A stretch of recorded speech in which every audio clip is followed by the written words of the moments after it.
Nah, pagi ini mari lihat firman Tuhan. Everybody, would you mind to see the word of God?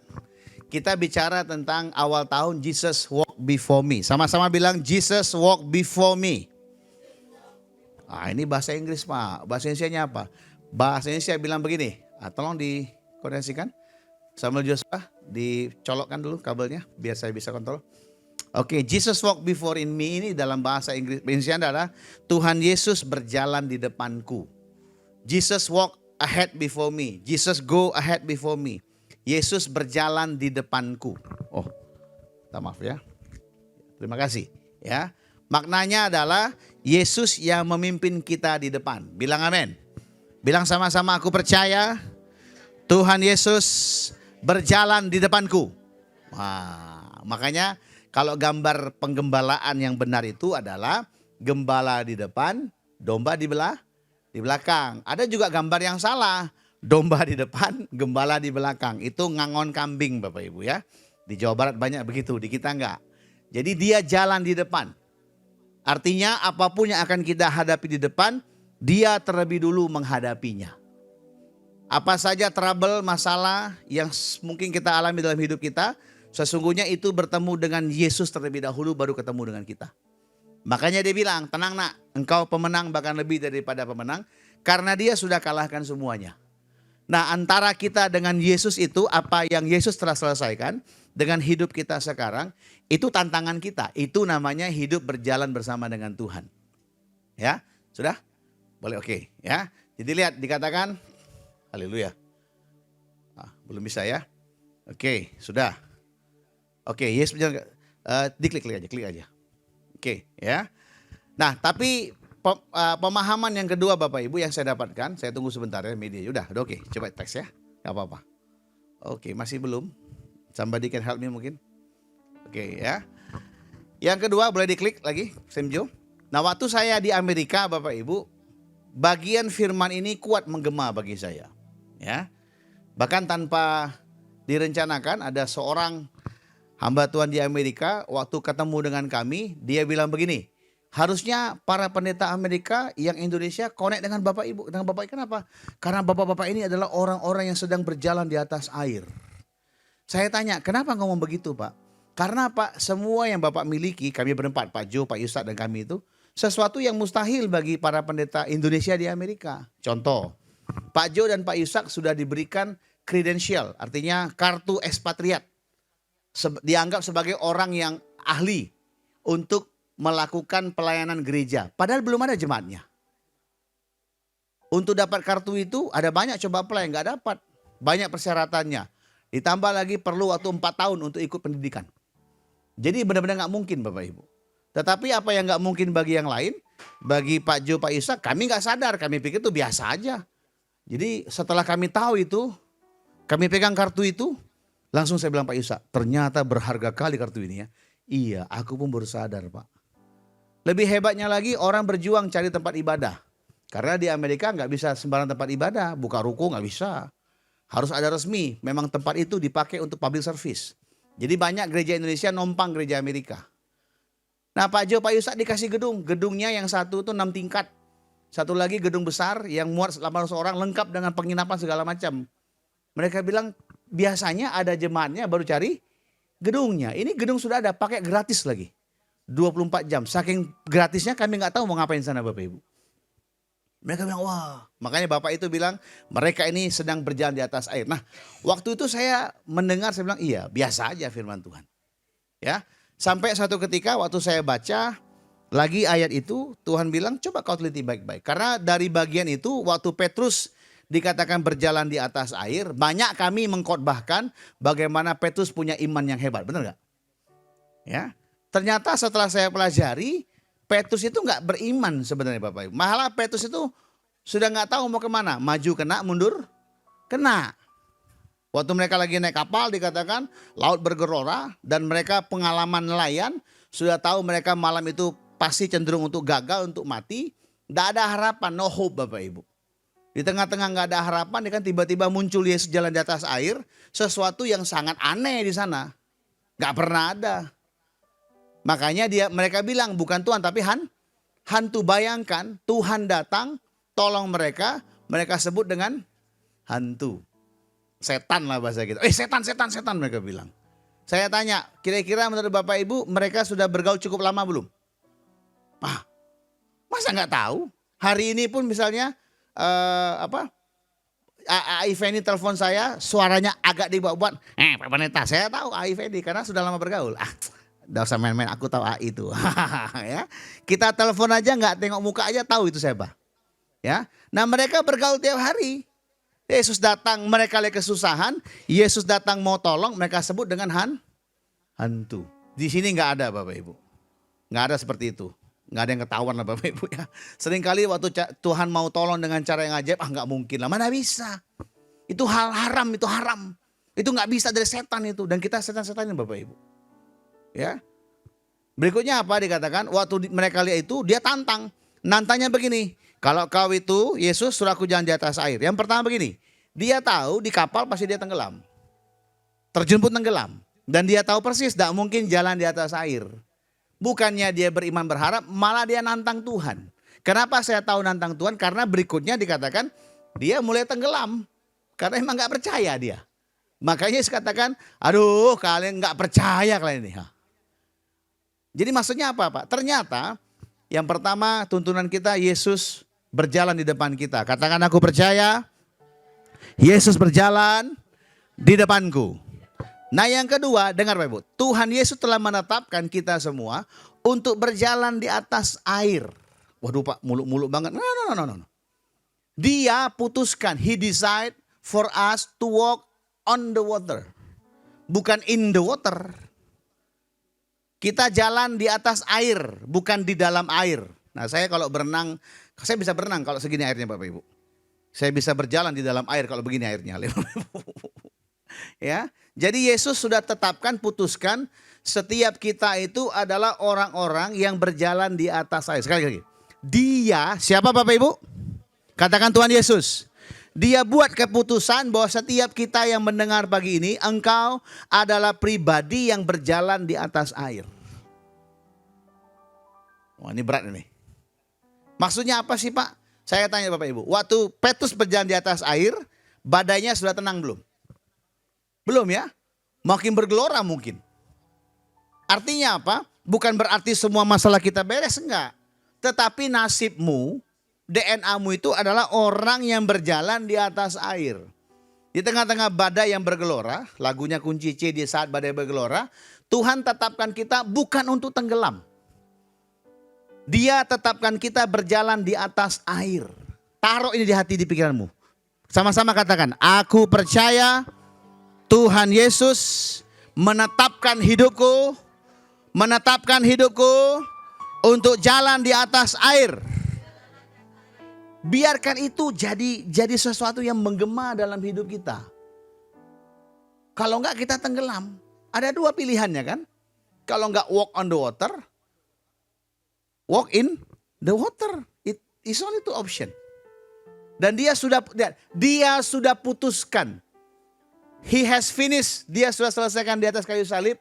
Dan dia putuskan, dia kasih itu kepada kita semua. Coba pejamkan mata sejenak. Just close your eyes. Saya tahu masih ada masalah, tantangan, kesulitan dalam hidupmu. Tapi dengar baik. Kuping, telinga imanmu dengar baik-baik. Anak-anak Bapa, engkau sudah diputuskan. Nasibmu sudah ditentukan untuk berjalan di atas air. Terima itu. Aku tanam benih ini di lubuk hatimu, di tanah hatimu itu. Dan lihat bagaimana itu akan tumbuh. Dan engkau akan mengalami yang Tuhan mau dalam hidupmu. Yang percaya sama-sama katakan amin. Tepuk tangan bagi dia sama-sama. Mungkin engkau enggak beriman seperti Petrus. Tapi karena dia sudah putuskan, ya mau enggak mau. Terpaksa Bapak Ibu berjalan di atas air. Apa maknanya Pak? Berjalan di atas air maknanya adalah berjalan di atas kemustahilan. Berjalan di atas tantangan kehidupan yang mungkin bisa menenggelamkan kita. Makanya Yohanes katakan iblis datang untuk mencuri, membunuh, membinasakan. Yesus datang untuk kasih kehidupan yang berkelimpahan. Kata hidup yang berkelimpahan itu walk on the water Bapak Ibu. Saya putuskan demikian. Saya bilang sama istriku, mulai saya terima ini, saya ngerti, saya katakan saya memutuskan percaya bahwa hidupku ditetapkan Tuhan untuk berjalan di atas air. Tuhan Yesus telah menetapkan kita untuk berjalan di atas air. Terus dengungkan ini. Waktu engkau menghadapi masalah, tantangan dalam pekerjaan, dalam rumah tangga, bingung masa depan, bilang sama dirimu. Iman timbul karena pendengaran. Pendengaran akan rema firman Tuhan, bilang, aku percaya, enggak, aku percaya. Hidupku bukan tenggelam, tapi hidupku berjalan di atas air karena Tuhan Yesus tentukan. Mungkin waktu kau ngomong itu agak lucu, macam betul aja gitu. Agak ketawa-ketawa kita, agak susah percaya, ya itu. Nah itu jadi barang itu. Saya tanya, waktu Abraham dan Ishak mau punya, Abraham dan Sarah mau punya anak, mungkin nggak? Nggak mungkin. Sampai waktu diomongi oleh pendeta dari sorga bahwa dia akan punya anak, apa yang dilakukan oleh Sarah? Ketawa dia. Makanya nama anaknya dalam bahasa Batak apa? Si Ekel. Bahasa Ibrani apa? Ishak. Artinya apa? Tertawa. Saya tanya, waktu ini kira-kira waktu dibilang dia bakal punya anak, padahal Sarah bilang aku sudah menopause, kandunganku udah kering, Abraham juga mungkin sudah loyo, ya. Kasih STMJ aja mungkin tidak bangun lagi gitu Bapak Ibu, mana mungkin lah punya anak. Kira-kira waktu Sarah ketawa itu, Sarah ketawa bahagia atau ketawa Bapak Ibu? Ngenyek kata Kak Reni, gini ketawanya. Acam betul aja. Nah mungkin kau sekarang begitu. Kau bilang, mana mungkin lah Pak, walk on the water, macam-macam, tidak apa-apa. Jadi barang itu. Bilang amin. Bukan karena dirimu, tapi karena dia yang sudah putuskan. Tahu aja ini. Yohanes 8:32 bilang, kalau engkau tahu kebenaran, katakan aku tahu kebenaran. Maka kebenaran yang kau ketahui itu, kalau kau udah ketahui tidak bisa Bapak Ibu. Kebenarannya adalah Kristus mati bagi kita dan menyelesaikannya untuk kita semua. Tapi sampai kita tahu, kata tahu itu sadar, paham, mengimani, membuat dia bergema dalam pikiran hati kita, maka barulah dia membuat kita bebas. Yang tadi saya sampaikan, Ci Yuli, Bang Roy, untuk anakmu Kristen Gabriel, mungkin sekedar kata-kata, I'll text you, saya akan WA kan. Tapi waktu kau baca, ulang-ulang baca sampai kau muncul sesuatu yang membuat kau, ya aku percaya. Nah itulah, baru jadi barang itu. Itulah peperangan kita Bapak Ibu. Ya, sekali lagi Tuhan tentukan kita untuk berjalan di atas air. Katakan aku percaya, walaupun sukar, walaupun tidak logik. Jalan di atas air logik Bapak Ibu? Pernah gak dicoba oleh Petrus?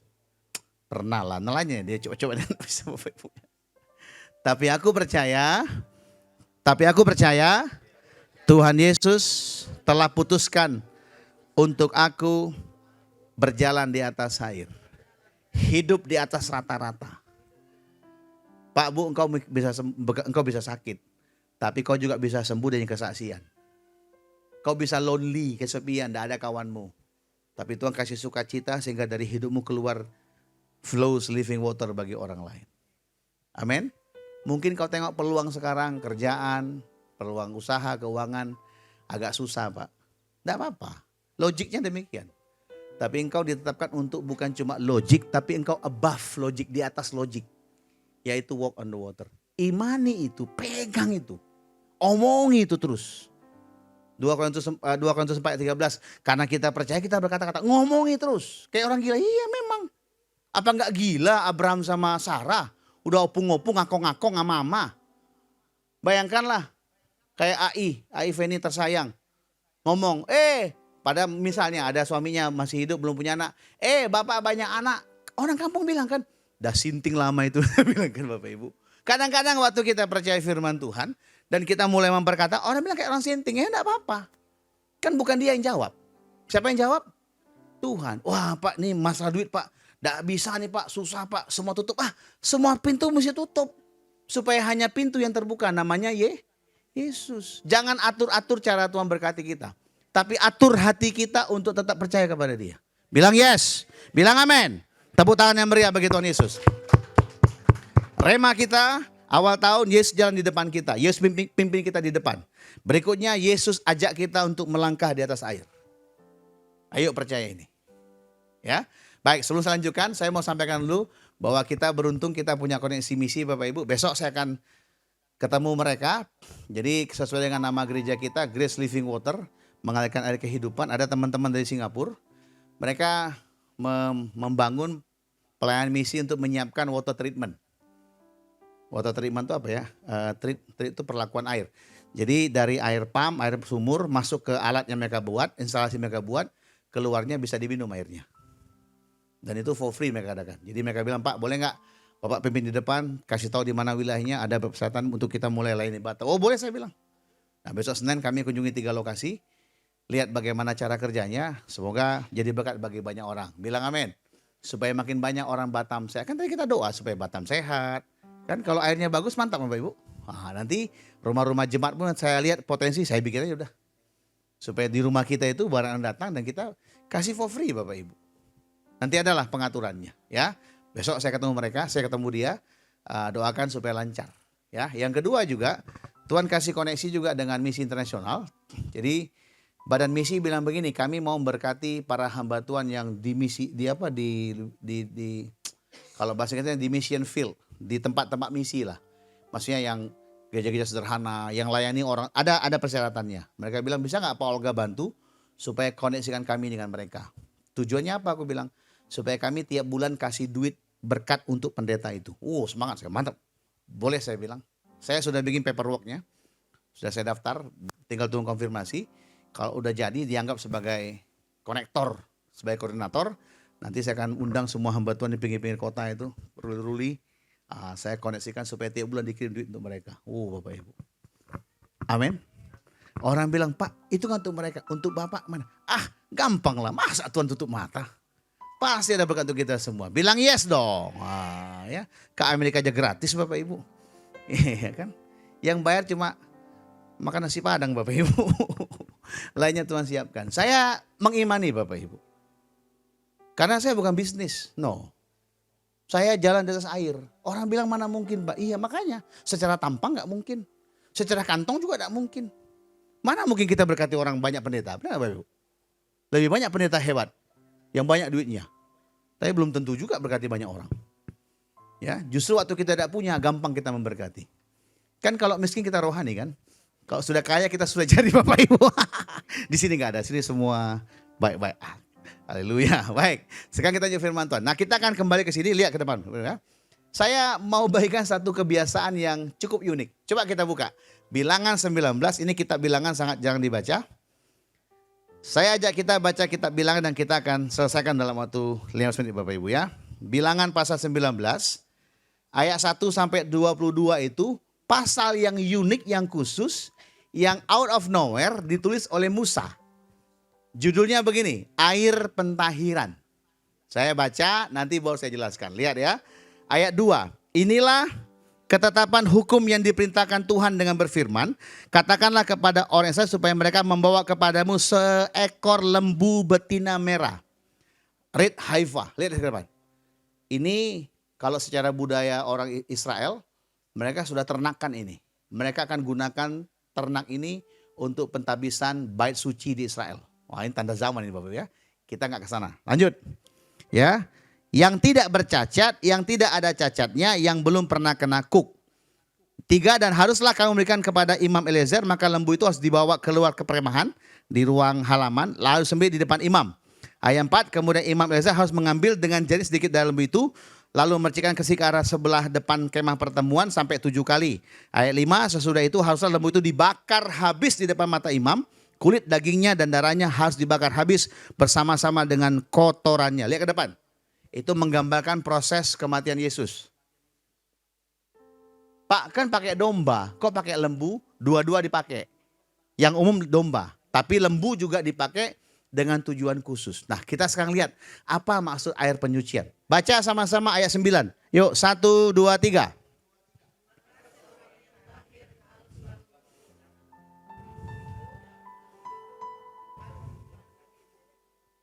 Supaya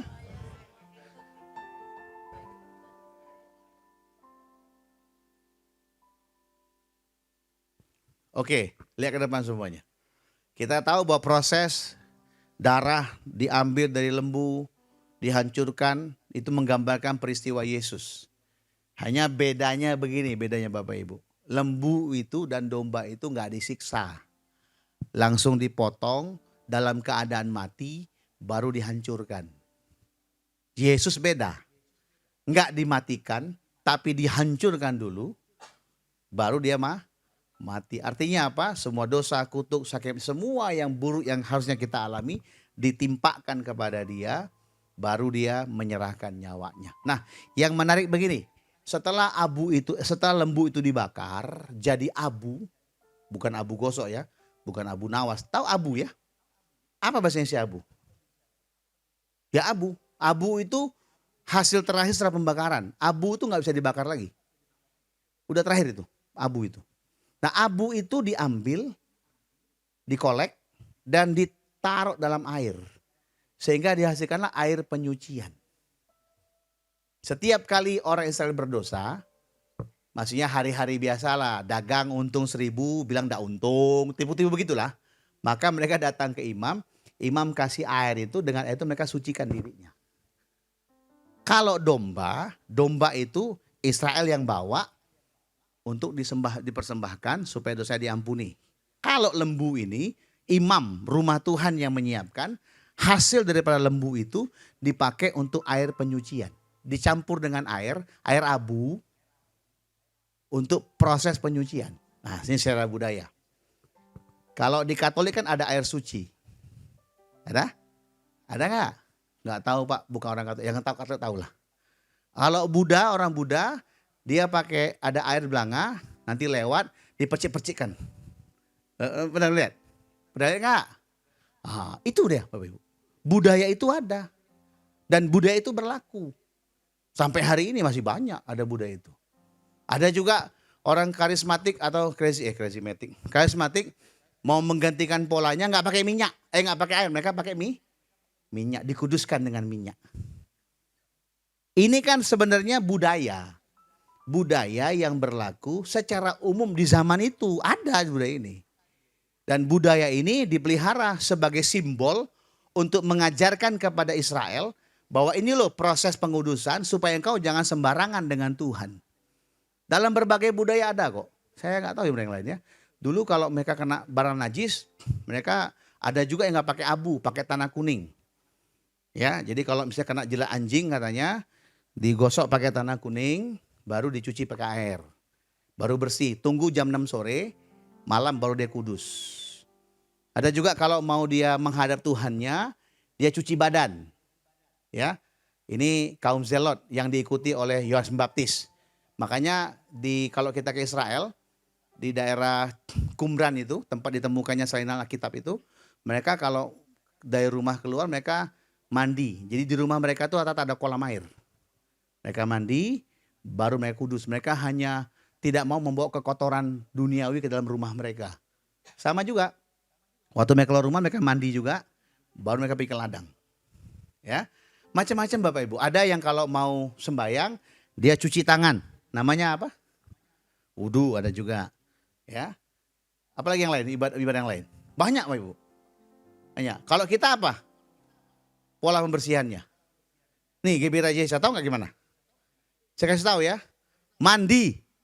Kalau ke gereja harus coba tengok kiri kanan, senyum aja. Terus tanya, sudahnya?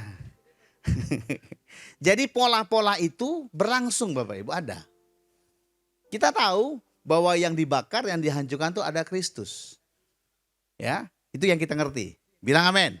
Nah, kalau kita klik di Ibrani pasal 19 ayat 7 tadi, dalam belakang tadi dalam referensinya ke Ibrani pasal 9. Coba lihat, Ibrani pasal 9, saya baca untuk kita. Ayat 13 sampai 15. Sebab jika darah domba jantan dan darah lembu jantan dan percikan abu lembu muda menguduskan mereka yang najis sehingga mereka disucikan secara lahiriah, betapa lebihnya darah Kristus yang oleh roh yang kekal telah mempersembahkan diri sendiri kepada Allah sebagai persembahan tak bercacat yang menyucikan hati nurani kita dari perbuatan-perbuatan yang sia-sia supaya kita dapat beribadah kepada Allah yang hidup. Jadi kalau prosesi agamawi itu untuk menunjukkan proses penyucian lahiriah badan. Tetapi korban Kristus itu bukan hanya badan, tetapi dari dalam diri kita, roh kita, jiwa kita, sampai ke tubuh kita. Ya, air penyucian. Ada banyak Bapak Ibu. Ya, kalau kami di Thailand dulu kalau lihat ada acara perayaan apa, mereka punya acara air penyucian namanya Songkran. Songkran itu kayaknya setelah panjang masih ada itu. Kalau bulan April mereka pesta air. Nah, nih ada Bu Angel yang orang, ada kan? Lempar-lempar air kan? Nah itu sama, pemikirannya sama. Pesta besar, padahal karena panasnya. Panas terik jadi pakai air. Di Thailand pesta Songkran namanya. Jadi kalau kau ketembak air, keluar dari apartemen tidak boleh marah. Ya, karena itulah pesta mereka. Mereka sedang menyucikan dirinya. Menguduskan dirinya untuk tahun yang baru. Dan lain sebagainya, dan lain sebagainya. Nah, apa yang kita pelajari sini? Coba lihat Bapak Ibu ya. Nah, tadi kita baca ya. Nah, lihat. Budaya air penyucian atau air suci atau media dan material untuk upacara dan pengudusan atau metode dan kebiasaan yang dilakukan untuk berkembang sesuai dengan zaman. Ya, contoh baptisan dulu ada baptisan pakai air diselam tenggelamkan karena zaman budaya kuno begitu. Berkembangnya zaman nggak pakai tenggelam, pakai percik dia. Yang penting ada medianya, berantamlah antara yang tenggelam sama yang percik. Habis itu ganti lagi ada pakai bendera. Jadi ini pakai bendera karena dia yang percaya ini adalah jenderal perang. Jadi dia tahu bendera itu kan melambangkan penghormatan dan otoritas. Jadi dia kalau baptis itu Bapak Ibu jongkok pakai bendera dikibarkan. Wah, berantem. Padahal itu metode Bapak Ibu. Cara saja. Budaya yang diserap untuk menyatakan sesuatu tentang Tuhan. Nah, hari ini banyak gereja kan yang trompet, tiup trompet. Makanya gereja kita nggak ada trompet. Kurang. Oke, saya apa namanya? Shofar. Oh, pakai shofar. Ya, kan bukan budaya kita shofar. Budaya kita apa? Peluit, prit, tapi kurang rohani. Masa pas puji Tuhan, prit kata Wardoyo, prit kan kurang rohani kan? Nah, cocok. Ya, oke. Dulu yang namanya drum tuh, nama drum tuh setan itu. Ya, sekarang coba pakai drum semua. Bahkan gereja-gereja yang dulu mengharamkan udah pakai drum juga. Ini kan cuma material, alat, simbol Bapak Ibu. Ada teman saya kan dari Israel kan, dia pulang kan mau bangun gedung gerejanya, dia ambil batu dari Israel. Entah gimana dia bawanya, pintar juga dia. Dari Israel dibawa bisa ke Indonesia kan, terus ini 5 batu. Seperti dia pakai firman Tuhan. Keren kan? Seperti Daud memilih 5 batu dari sekali. Seperti 5 jawatan di gereja. Batu ini melambangkan nabi, rasul. Keren Bapak ya. Jadi sakral batunya. Orang bukan lihat nabi, bukan lihat Tuhannya. Lihat batu itu, mantap batu itu ya. Wah. Sehingga waktu bulan depan ada lagi gerombol ke Israel, mereka juga cari batu juga Bapak Ibu. Taruh di rumahnya. Ya, itu jimat ya aku bilang. Bukan Pak, ini bukan jimat, ini buat jaga-jaga. Ya jimat juga sama saya bilang. Ya. Berapa banyak kita punya budaya demikian? Ayo. Nias, lompat batu. Kau lompat batu?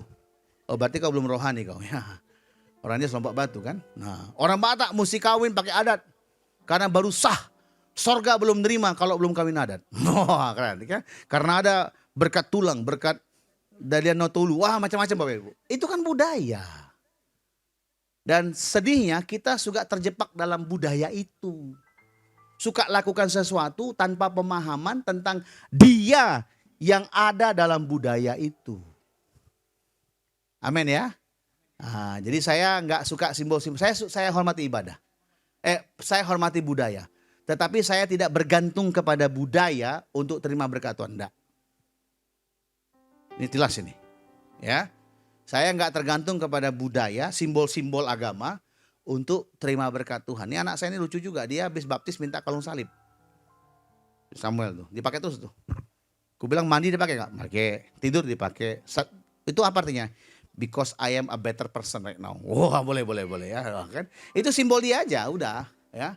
Cuma aku bilang the power is not in the symbol, the power in his. Dalam pribadinya aku bilang. Ya. Ada banyak kebudayaan kebiasaan kita. Ada orang ya, ini saya cerita karena budaya ya. Ada orang dulu dia dari agama yang lama ya. Dia suka memberkati yang tukang jaga rumah ibadah. Jadi kalau ketemu tukang jaga rumah ibadah ya. Kalau di masjid marbot. Kalau di gereja apa namanya? Pendeta lah, bukan pendeta yang jaga rumah ibadah ya. Jadi kalau ketemu yang jaga rumah ibadah di agama dia yang lama, dia suka berkati. Tapi dia nggak pernah kasih ke gerejanya. Ke rumah ibadahnya. Waktu dia jadi anak Tuhan, sama Bapak Ibu. Dia nggak pernah peduli dengan rumah Tuhan, gereja Tuhan. Tapi dia berkati terus pendetanya. Karena apa? Bagi dia, pendeta itu simbol berkat. Memang dua kan? Kalau nggak korbannya, yang kedua imam besarnya. Ya, makanya ada banyak pendeta yang pandai khotbahkan, dia diberkati hidupnya. Karena kalau saya nggak tumpang tangan, berkat Tuhan nggak turun, haleluya. Kalau gara-gara saya tumpang tangan, Bapak Ibu jadi orang kaya, mohon maaf ya, saya tumpangkan untuk diri saya dulu Bapak Ibu. Kutumpangkan kutumpangkan Bapak Ibu. Bukan berarti saya nggak memberkati, tetap Kamil. Tapi gini, jangan taruh iman dengan simbol itu. Bilang amin. Bilang amin. Wah enggak Pak, ini Alkitab saya pegang Pak, kenapa? Karena saya beli dari Israel Pak. Ini nilainya jauh lebih tinggi daripada Alkitab yang lain. Kan ngeri Bapak Ibu, jadi kultus kepada barang. Nah itu tidak boleh. Oke, sekarang kita kembali ke sini. Mengenai air penyucian. Nah sekarang apa untuk kita? Apa makna untuk kita? Israel menggunakan air itu untuk menyucikan hidup mereka. Lihat ya, ada korban domba, korban lembu itu tahunan. Menjelang perayaan. Tetapi tiap-tiap hari, kalau mereka sadar mereka berdosa, mereka datang ke rumah Tuhan, ke imam, minta air kudus, air suci, air zam-zam, apa lagi airnya? Air ATB, bukan ATB. Air itu untuk menguduskan diri mereka. Yang paham bilang amin. Sikit aja air itu, dicampur dengan air banyak, mandi mereka. Dan mereka percaya gara-gara air abu itu, mereka dikuduskan menjadi tahir seperti bayi yang merah. Yang baru lahir. Dan mereka mulai lagi perjalanan hidupnya. Tiap kali mereka sadar mereka berdosa, mereka datang lagi minta air abu. Air suci itu untuk menguduskan hidup mereka. Dan seterusnya sampai kepada upacara tahunan berlangsung Bapak Ibu. Ya, nah lihat ini menariknya Bapak Ibu. Saya baca sebentar, oke. Saya bilang begini. Air penyucian itu bicara tentang firman Tuhan sebenarnya Bapak Ibu. Firman Tuhan yang rema, yang menyingkapkan tentang pribadi Tuhan Yesus. Dan apa yang telah dikerjakan, disediakannya bagi hidup kita. Atau His finished work. Setiap kali kita mulai error, kita mulai salah melangkah, salah ambil keputusan. Yang kita butuhkan kan cuma kembali kepada pribadinya. Bilang Tuhan aku salah Tuhan, tidak bijaksana. Tuhan tolong aku Tuhan. Aku percaya darahmu telah mengampuni aku. I believe that your blood has redeemed me Lord. I know my mistake, aku tahu salahku. Aku tahu kurang dewasanya aku. Aku tahu rakusnya, greedy-nya aku. But I know that your love abundance, kasihmu dahsyat bagiku. Engkau tutupi pelan. Nah begitu ngomongnya. Itulah air penyucian untuk kita. Bilang amin. Bilang amin. Tiap kali kita mulai tahu kita error, bagian kita hanya kembali kepada dia saja. Tetapi kan tidak gampang Bapak Ibu. Karena ingat Tuhan sediakan kasih sayangnya, kuasanya, kebaikannya untuk kita ingat dan nikmati. Lihat, setan ingatkan kita dengan kesalahan kita. Makanya namanya pendakwa, dia tuduh kan gara-gara lu. Kan gara-gara lu. Bahkan ya setan itu punya memori yang hebat sekali akan kesalahan kita. Yang kita lupa, yang Tuhan lupa, setan ingat loh. Jadi kalau ada perbuatan jahat kita masa lalu, tiba-tiba muncul di ingatan kita, itu setan. Jangan diikuti. Tapi kalau punya utang bayarlah. Jangan tidak dibayar Bapak Ibu. Haleluya Bapak Ibu ya. Tiba-tiba ditagih ya Pak tolong bayar utang. Oh dari setan. Enggak, lu yang setan. Haleluya Bapak Ibu. Utangnya bayar gitu loh. Jangan dibolak-balik Bapak Ibu ya. Jadi lihat. Jadi Tuhan itu sediakan semua yang baik untuk kita ingat, untuk kita ambil hak kita. Tetapi iblis dia ingat kesalahan kita, egois kita, perbuatan jahat kita, perbuatan cabul kita. Dan dia pakai itu untuk menuduh kita supaya kita nggak ingat tentang dia. Fokusnya dialihkan dari kepada Yesus kepada perbuatan kita itu. Makanya saya katakan sama-sama makan buah. Adam dan Hawa makan buah lihat telanjang jauh dari Tuhan.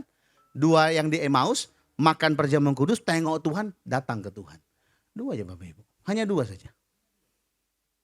Amin. Amin. Nah lihat, jadi Air penyucian itu adalah firman Tuhan. Nah, gimana firman Tuhan, Pak? Oke, sebelum kita lanjutkan, lihat ke depan ya. Ini yang menarik Bapak Ibu. Lihat. Di Yohanes pasal 2, waktu perjamuan kawin di Kana, ingat ya, mereka kehabisan air anggur. Nanti para pengkhotbah bilang, mujizat pertama Tuhan lakukan di pernikahan. Jadi yang menikah itu mujizat. Yang lama gak nikah bilang, ngomong aja. Sampai sekarang gue gak ada jodoh. Haleluya Bapak Ibu ya. Katanya mujizat. Setelah gue kawin, susah hidup gue. Oke ya. Enggak. Oke, saya gak kesana ya. Saya bilang gini, ayat 6. Gini ayat 6 ya. Yang belum nikah jangan marah sama saya. Oke. Kalau mau saya nikahkan boleh. Oke ya. Oke Tuhan. Oke. Lihat ya ayat 6. Di situ ada tempayan yang disediakan untuk pembasuhan menurut adat orang Yahudi. Masing-masing isinya 2-3 buyung. Yang saya kasih warna biru itu kalau dalam teks aslinya sama dengan proses air pentahiran, air penyucian. Oke. Kalau orang kaya di zaman Israel di zaman ini, mereka punya rumah itu kan, maaf, saya kan debu kotor Bapak Ibu. Jadi sebelum masuk rumah mereka kita cuci kaki. Nah, tolong ya kalau ke gereja kakinya dibersihkan di bawah. Enggak. Oke, sampah dibuang pada tempatnya. Oke. Ini oke ya. Dicuci, ada tukang cucinya. Dilap baru masuk rumah. Nah itu kebiasaan yang berkembang. Jadi mereka siapkan tempat cuci kaki. Untuk pembasuhan menurut adat orang Yahudi. Sebentar kita skip sebentar. Di sana kalau kita jalan itu enggak kayak sekarang. Skechers gitu ya, Skechers ya. Model sepatunya, ya Skechers lah paling bagus sekarang Bapak, karena saya pakai Bapak Ibu ya. Ada yang pakai Nike oke ya. Dulu itu terbuka. Jadi bayangkan kalau jalan di tanah yang berdebu, jempol jarinya banyak debu. Makanya dicuci dulu. Sana duduknya nggak pakai kursi, bersihlah duduknya di bawah. Kan lucu tuh pas manjang kaki kan ketahuan bau kakinya kayak yang lain kan enggak enak Bapak Ibu. Ya, dibersihkan dulu Bapak Ibu. Oke, saya ulang gini. Dalam perjalanan hidup kita ada banyak debu yang nempel di kaki kita. Ini kan our walk, perjalanan hidup kita. Saya tanya, waktu Tuhan marah kutuk iblis, ular, dia bilang gimana? Debulah menjadi makananmu. Perlu dicuci kakinya. Makanya Yesus dalam prosesi sebelum dia mati, dia buka jubahnya, dia pakai kain untuk mengelap kaki, dia cuci kaki muridnya. Yesus bilang gini, nak, kau ini banyak salahnya. Salahmu itulah yang jadi makanan iblis. Untuk tuduh dirimu, untuk tipu engkau.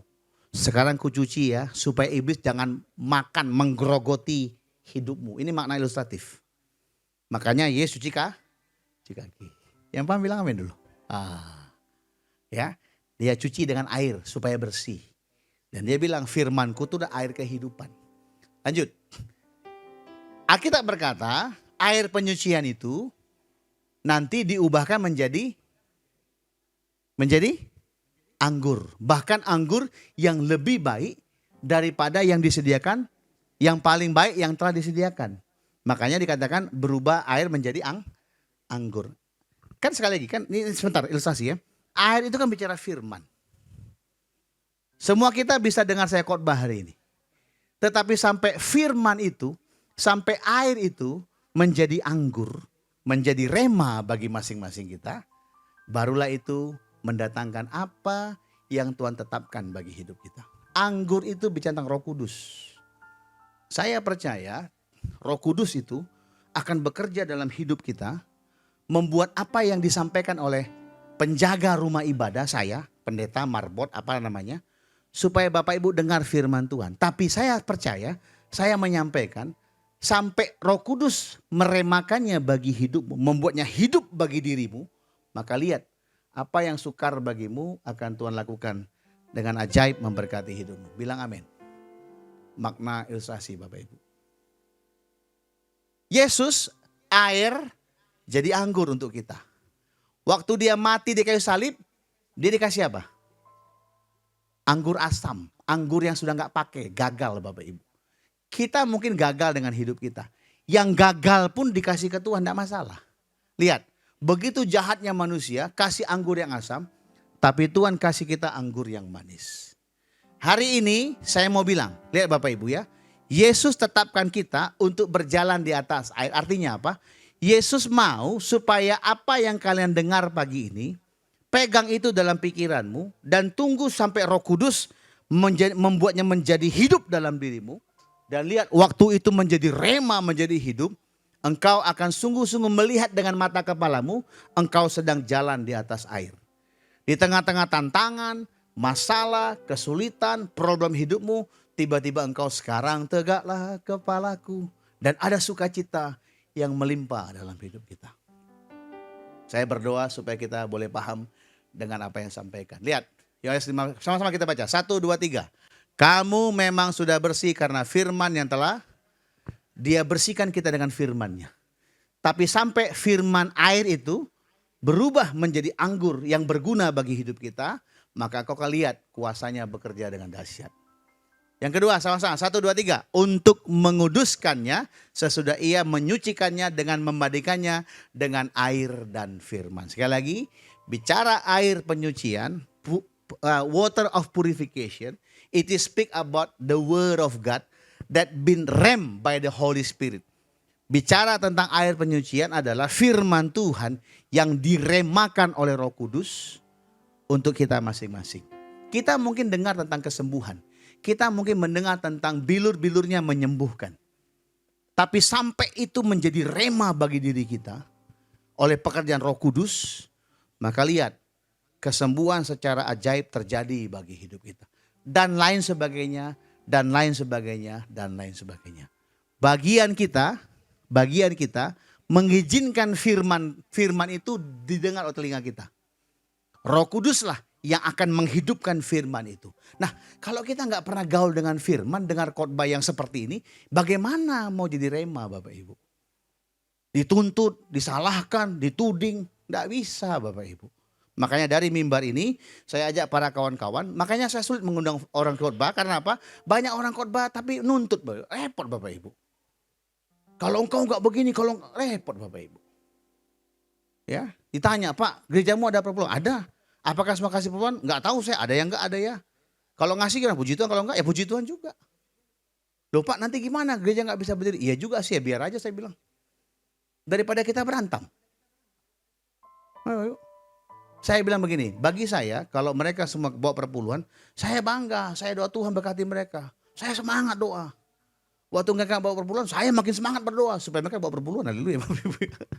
Ya, itu saja. Tapi Pak, mana nggak cukup dengan gereja Pak? Saya percaya, pasti nggak cukup dengan cara saya. Tapi cara Tuhan bisa aja Bapak Ibu. Amin. Amin. Saya berdoa supaya saya jangan minta-minta duit lah. Saya perlu duit tapi saya jangan minta-minta lah. Kalau minta punya ada apa-apa, kasih aja Bapak Ibu ya. Bapak Ibu. Karena saya percaya hidup saya jangan dasar. Saya bilang enggak, saya enggak. Nah pagi tadi waktu saya mandi, Tuhan bilang begini, kamu boleh enggak kau berubah hidup sekarang? Yang mana Tuhan? Dulu kan modelmu ini orang yang hidupnya bulanan. Saya dulu punya hidup bulanan Bapak Ibu. Makan gaji Bapak Ibu, tahu ya?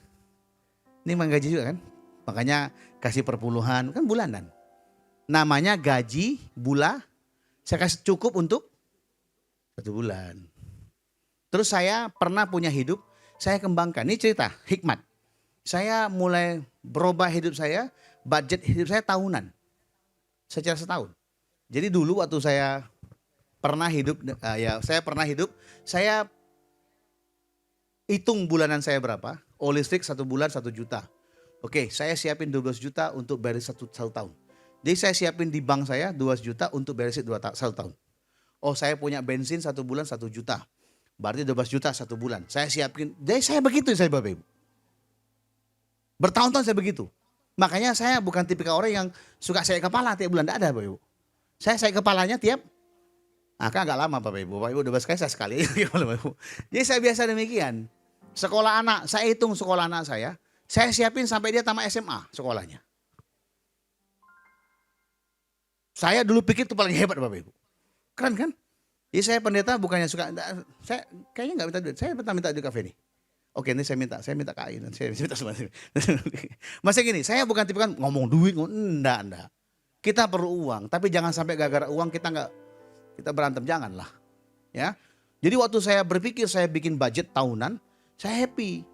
Nah, makanya kalau Bu Lima minta, nggak boleh, kan sudah lebih budget. Jangan andalkan budget, Pi, andalkan Tuhan. Iyalah karena kamu mau ngabisin duit, gak mau aku bilang ya. Suka berantem loh kayak gitu. Karena bagi saya teratur. Jadi kalau saya makan 5 hari misalnya 1 juta. Kalau 3 hari sudah habis 1 juta. Saya pastikan 2 hari berikutnya saya sangat rohani Bapak Ibu.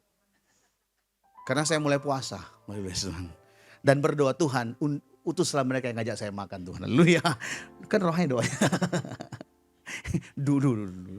Sampai satu ketika waktu saya mulai Raja Isa, Tuhan ubah. Enggak bulanan, enggak tahunan. Saya kasih tahu ya, enggak ada apa-apanya Bapak Ibu. Tuhan bilang kau suka tenang kayak orang kaya itu. Punya cadangan duit untuk makan, minum, sekolah. Dan imanmu kau taruh di tabunganmu. Benar gak Tuhan bilang? Aku bilang ngeri kali Tuhan, janganlah Tuhan. Sekarang enggak, sekarang hilang semuanya. Kau ikut aku aja. Itu peperangan saya yang paling hebat Bapak Ibu. Paling hebat Bapak Ibu. Jujur Bapak Ibu. Waktu diminta Samuel Joshua, Pi kapan kau balik Singapura Pi? Gampang sayang, nanti lagi Covid. Terus dia bilang, Pi kan Covidnya udah kurang. Kok belum pergi? Agak repot masuk Singapura. Saya kasih tahu kenapa. Nggak punya duit Bapak Ibu. Jujur aja. Nggak punya budget. Cuma saya udah ngomong, kan saya bapak, masa ngomong? Ya kan, saya diam aja. Oh Tuhan, tolonglah Tuhan. Macam betul, tolonglah Tuhan. Dan saya bukan tipikal orang yang, diam aja udah. Saya bilang, Pi jangan sampai anakmu 17 tahun loh, baru baptis. Oh tenang. Ada pertolongan Tuhan. Nah, tiba-tiba out of nowhere Bapak Ibu ditanya. Pak habis saya mereka kemana? Mau ke Singapura, mau baptis anakku, gue bilang. Oh iya ya siap. Pak dikasih saya 5 juta, ini kasih saya 5 juta ya Pak. Untuk Singapura. Kaget saya. Itu ya Bang, iya. Mi, berangkat kita ke Singapura, baptis. Setelah ngomong gitu baru ngitung, ternyata udah habis tiket 3 juta kan. Berempat. 200 Singapura dolar, kayak mana kita hidup. Ditambah pula cecenya. Kita masuk si akuarium ya. Coba cek online. Satu orang 50 papi. Pas 50 kali 4. Jadi kami akan tidak makan di Singapura. Demi jalan-jalan ke Singapura Bapak Ibu. Tapi saya bingung. Terpaksa atur ulang budget. Terpaksa kata Ko James terima undangan pelayanan. Tengok dulu mana yang paling banyak PK-nya. Bapak Ibu saya suka tiap minggu diundang. Tapi saya tidak mau. Yang pergi itu terpaksa aja lah udah. Karena sudah mengiba-iba itu. Lainnya gak mau saya. Sini aja sudah tinggal. Saya bilang Tuhan dulu saya khotbah dapat duit banyak. Benar Bapak Ibu. Dikasih PK. Ada juga yang tergerak dengan khotbah saya. Kadang-kadang salam tempel lebih banyak daripada PK-nya. Makanya waktu banyak salam tempelnya, PK-nya aku kembalikan dengan penuh gagah. Untuk gerejamu Pak, dalam nama Yesus. Pendetanya Pak, datang lagi Pak. Dia gak tahu. Kalau tempelnya lebih banyak Bapak Ibu. Ini saya apa adanya aja. Dulu demikian, sekarang gak bisa. Hanya aku bilang, tenang pasti ada cara Tuhan. Ya kayak mana cara Tuhan? Ya kan cara Tuhan, bukan cara Olga. Kalau cara Olga aku kasih tahu. Cara Tuhan cuma dia yang tahu lah. Itu ya. Ajaib Bapak Ibu. Saya gak mampu bawa anak saya pesta habis saya baptis dia. Tapi hari itu habis kami baptis, kami makan di restoran Chinese. Yang satu orang yang $45. Itu pasti enak makanannya. Piringnya pun mau kumakan piringnya Bapak Ibu. Karena mahal kali kan. Sudah dikasih makan enak, dikasih angpau lagi. Wah, bertahan kita 3 hari Singapura. Dengan duit angpau ini, puji Tuhan saya bilang. Dulu saya nggak pernah saya begitu Bapak Ibu. Tanya dia. Hongkong, oke Hongkong, saya budget berangkat. Sekarang nggak ada. Ada budget, ada. Di mana? Di surga. Ayo. Kan 2 aja. Kalau dia nggak kirim, aku yang tunda gitu aja kan. Seteganya dia aja lah. Maksudnya begini. Saya belajar izinkan firman ini. Dulu saya khotbah firman. Ternyata maaf ya. Saya nggak menghidupi sepenuhnya Bapak Ibu. Saya pernah bilang saya berbohong. Tapi ada jangan bilang bohong. Bapak juga banyak berkati. Oke lah. Saya ajak orang firman hidup. Tapi jujur saya kadang-kadang antara hidup dengan iman. Hidup dengan cash. Kan beda tipis aja Bapak Ibu. Tapi hari ini saya mau kasih tahu. Gembala kali ini. Yang buruk ini. Saya hidup dengan iman Bapak Ibu.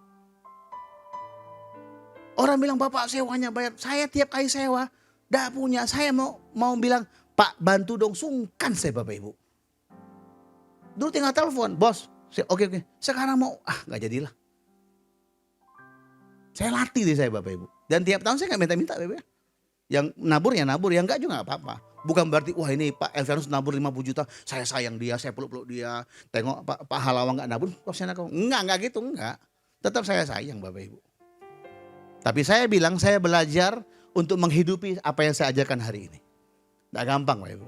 Orang bilang, Pak gimana nanti 2 tahun kita suruh pindah gedungnya. Aman, saya bilang ada tempatnya, di mana? Ya nggak tahu. Tapi aku percaya. Oh aku percaya sekali. Itu maksud saya. Saya tahu Bapak Ibu ada kesulitan, tantangan yang kau hadapi dalam hidup. Tapi izinkan firman itu menyucikan kita. Karena kalau kita stres, kalau kita kalut, kalau kita tertuduh, waduh Bapak Ibu. Daud bilang begini dalam bahasanya. Kalau kita dalam kesesakan, kecil hati kita, tak ada kekuatan kita. Kata kecil hati itu kalut, stres, bingung, tawar. Akhirnya melakukan tindakan tidak perlu, aneh-aneh. Kecil kota kita. Tapi kalau kau tenang dan bilang Tuhan aku tahu sulit Tuhan. Secara logika tidak mungkin jalan di atas air, tenggelam Tuhan. Tapi karena kau yang bilang Tuhan aku jalan Tuhan. Tuhan aku tidak bisa bertahan hidup kami Tuhan. Nggak tahu Tuhan sampai bulan apa Tuhan. Ini kos-kosan sudah minta duit Tuhan. Kontrakan udah nyusul Tuhan. Sekolah anak Tuhan. Utang Tuhan mesti bayar segala macam. Tapi Tuhan aku percaya Tuhan. Sukar bagi tapi aku percaya Tuhan. Nah itu yang Tuhan mau bagi kita. Mulai hari ini kau dengar firman ini, sampai nanti dia angkat kita dalam kemuliaannya. Bilang amin. Saya tutup demikian. Selamat mencari dan menemukan hikmat atau hidayah tentang ketetapan Tuhan Yesus bahwa ia telah menetapkan kita untuk berjalan di atas air. Saya putuskan bilang yes Tuhan. Saya mengajak kita juga bilang yes. Mungkin perlu waktu, tapi bilang yes saja. Ini Pak Kris sama Bu Indah akan mulai season yang baru. Ya Pak ya, Bu Indah, you walk on the water. Mulai itu aja. Setiap kita, everybody. So I'll speak English now because I got friend here from India. So today it depends on you. You want to believe in His word or not. He said that you are walk on the water. He decide that one. Finish. In the heaven, finish. He decide that one that you are the person who walk on the water. The things that you need only to focus yourself on Him. When they fill the bucket with water to clean the dirty feet, Jesus turned the water into wine. Maybe you just hit the word of God as I shared this morning. But I believe when you keep that one, put in your mind, then the Holy Spirit will turn that firman, that word, that His word become a ram, become a wine for our life. Sekali lagi ya, supaya kita konklusi. Waktu engkau percaya, engkau pegang teguh apa yang Tuhan sampaikan lewat hari ini, lewat saya untuk engkau. Izinkan dia mengubah firman yang kau dengar, yang kau pegang itu menjadi anggur. Rohnya bekerja, membuatnya menjadi rema bagi hidup. Dan tiba-tiba kau lihat di tengah-tengah tantangan yang ada, kesulitan yang ada, oh shalomnya penuh atas engkau. Kau tetap tenang. Kau tetap bersuka cita karena kau tahu Tuhan pasti menolong kau. Ini yang saya sampaikan pagi ini. Biarlah jadi rema. 2-3 minggu ke depan saya akan bahas lagi. Supaya kita merema bagi hidup kita. Amin ya. Yuk sama-sama kita berdiri yuk.